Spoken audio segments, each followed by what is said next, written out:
Ugh, you are not gonna believe what I did. Like, seriously, brace yourself.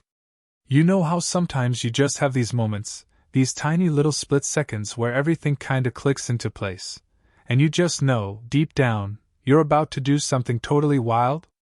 Yeah, I had one of those. And it was all about Charlotte's wedding dress.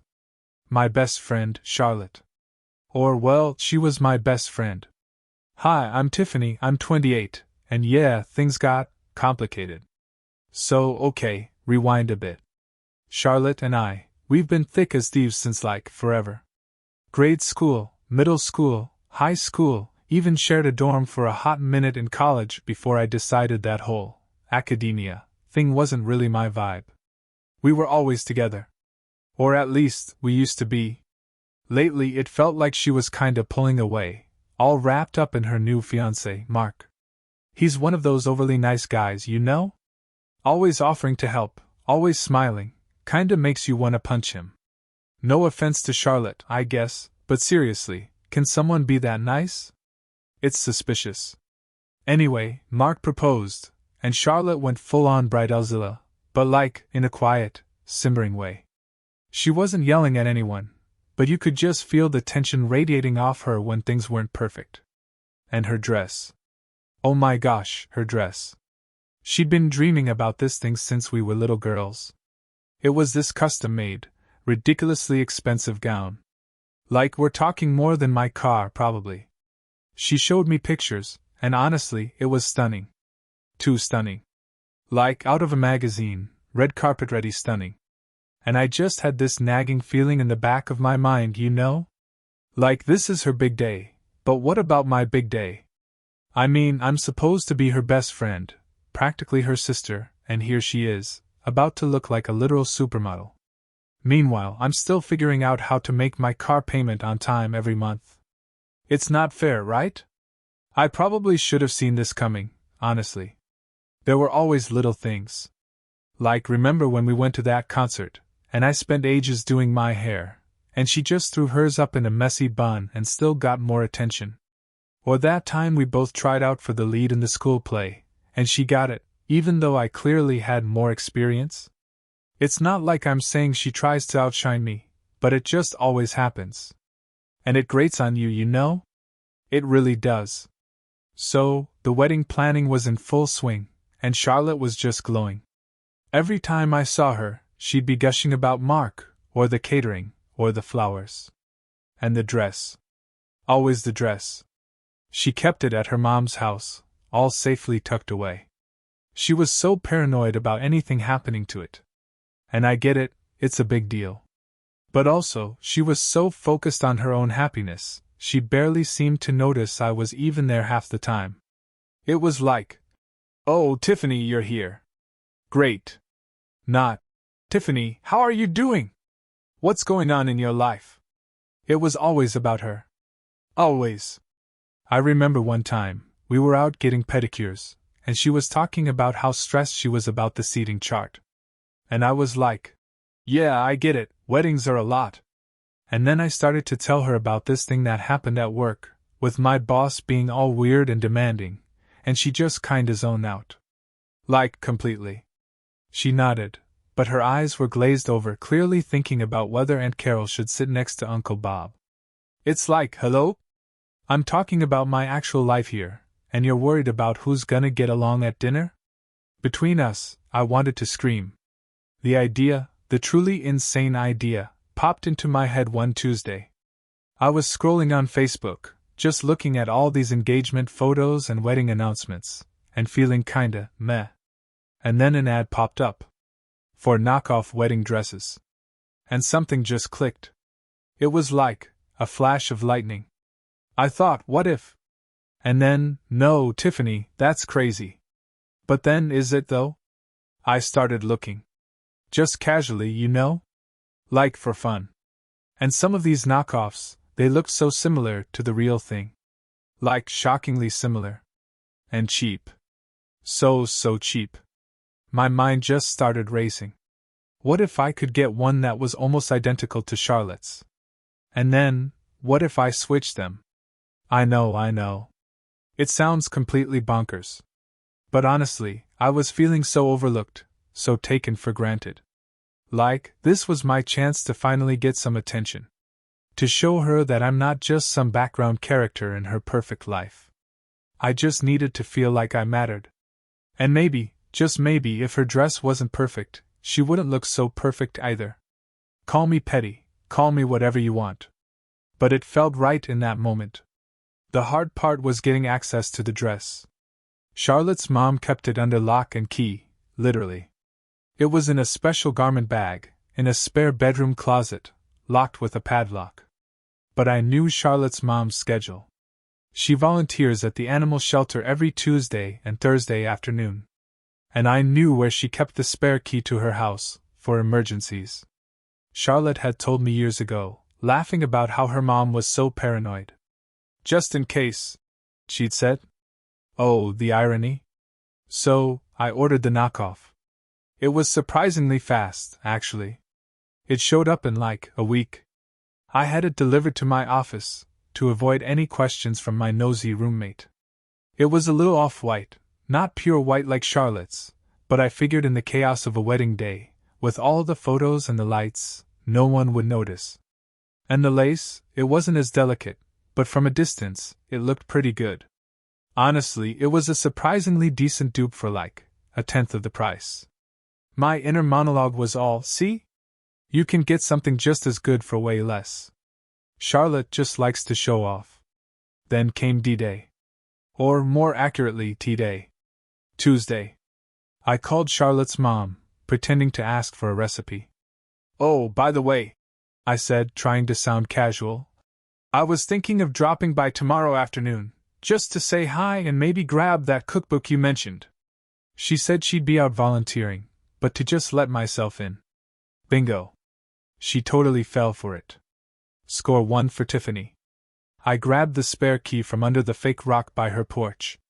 My heart was pounding, like a drum solo in my chest. I felt like I was in a spy movie. I went straight to the spare bedroom. The padlock was right there.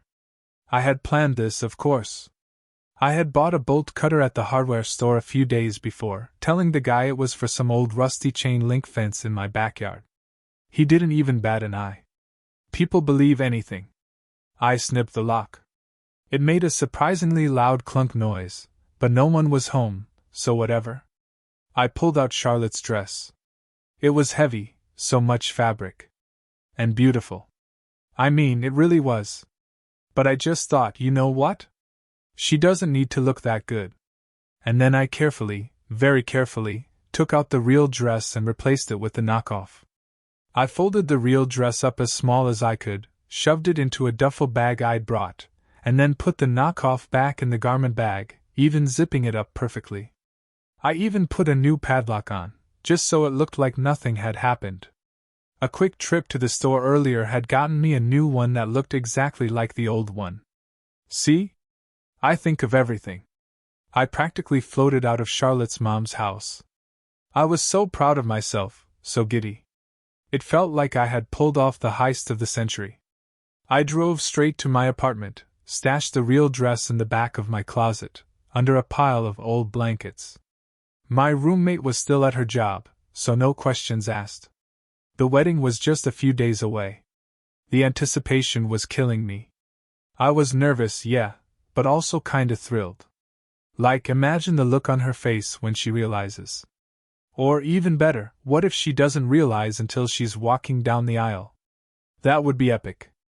I know, I'm a terrible person. But seriously, after all those years of being in her shadow, I deserve this. The day of the wedding arrived, and I was up bright and early, playing the part of the dutiful maid of honor. I went to Charlotte's house, where she was getting ready with her bridesmaids. Everyone was buzzing, getting their hair done, makeup, mimosas flowing. Charlotte was surprisingly calm. Like unnervingly calm. Which just made me even more anxious for the big reveal. Her mom brought the dress over, still in the garment bag. Charlotte, all giggly and excited, started to unzip it. My stomach was doing flip-flops. This was it. The moment of truth. She pulled it out, and everyone gasped. But not the gasps I was expecting. They were gasps of admiration? Relief? She held it up, and it looked perfect. Identical to the original. My heart sank. How? How could this be? I had checked everything. I had swapped it, I swear. I even kept the real dress hidden away. I felt a cold dread creep up my spine. My head started spinning. Did I get the wrong knockoff? Did I mix them up? No, that's impossible. I was so careful. Charlotte put on the dress, and she looked absolutely radiant. Like truly, jaw-droppingly beautiful. Even with the knockoff, she was just stunning. And everyone kept gushing about how amazing she looked, how the dress was made for her. I just smiled and nodded, my mind racing a million miles an hour. It felt like I was watching a movie, and I was the only one who knew the plot twist, except the twist wasn't going the way I planned. My inner voice was just screaming, "This can't be happening. This is not how this was supposed to go." The ceremony was beautiful, the reception was fun, everyone danced, ate cake, all that jazz. Charlotte was so happy, and Mark was just beaming at her. It was all so perfect. And I hated it. I hated that my grand scheme had failed. I hated that she still looked amazing. I hated that she was still getting all the attention. Later that night, after I finally got home, exhausted and defeated, I went straight to my closet. I had to see it. I had to know. I pulled out the duffel bag, unzipped it, and there it was. Charlotte's real wedding dress. The expensive, custom-made one. It was definitely the one. So how did she still look so perfect? I sat there, just staring at it, my mind completely blank. And then it hit me. Like a ton of bricks. It was so obvious, so ridiculously, painfully obvious. I had been so caught up in my own little scheme, my own little world of jealousy and petty revenge, that I had completely missed the most important detail. Charlotte had told me, months ago, that she had ordered 2 dresses. Not because she was indecisive, but because she was paranoid about something happening to the first one. She said she wanted a backup. Just in case. She had joked about it, actually, saying how crazy she was, but how it would be worth it for peace of mind. And I had completely forgotten. Or more likely I had just tuned her out, because I was too busy thinking about myself. My selective memory, right?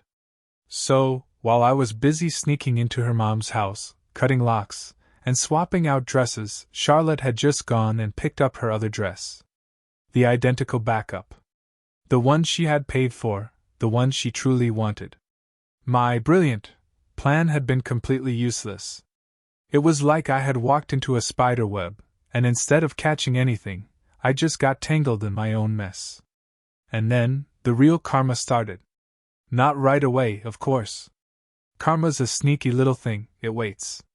It watches. A few weeks after the wedding, things with Charlotte started to get really weird. She wasn't answering my calls as quickly, she was always busy when I suggested getting together. I figured she was just caught up in newlywed bliss, whatever. But then, she started posting on Facebook. Not just generic newlywed stuff, but subtle digs. Like, a picture of her and Mark, with a caption about true friends who celebrate your happiness, not resent it. And then, a few days later, a picture of her wedding dress, the real one, I now realized, hanging beautifully, with a caption about how some things are irreplaceable, no matter how hard someone tries to devalue them. My stomach clenched. She knew. How could she know? I was so careful. No one could have possibly seen me. I started getting paranoid. Every text, every glance, every conversation with a mutual friend felt like a judgment. I tried to act normal, like nothing was amiss, but inside, I was a coiled spring. Then came the call from Charlotte's mom. She was so sweet, so polite, which made it even worse. "Tiffany, honey," she said, "I was just wondering if you happened to see a new padlock on my spare bedroom closet door when you were over the other week? The one where Charlotte's dress was kept?" My blood ran cold. She wasn't accusing, not directly. She was just asking. "Oh no, I didn't notice," I lied, my voice a little too high. Why? She just sighed. Oh, no reason, dear. Just curious. But I knew. She found the snip padlock. She probably knew I was the only one who had been in the house. The rumors started swirling through our friend group. Little whispers. Questions. People started asking me about Charlotte's wedding, not in a celebratory way, but in a strange, probing way. So, how was the dress? Did you see it before the wedding? It was like everyone was trying to get me to confess without actually accusing me. I just brushed it off. Oh, it was beautiful, Charlotte looked amazing. But inside I was fuming.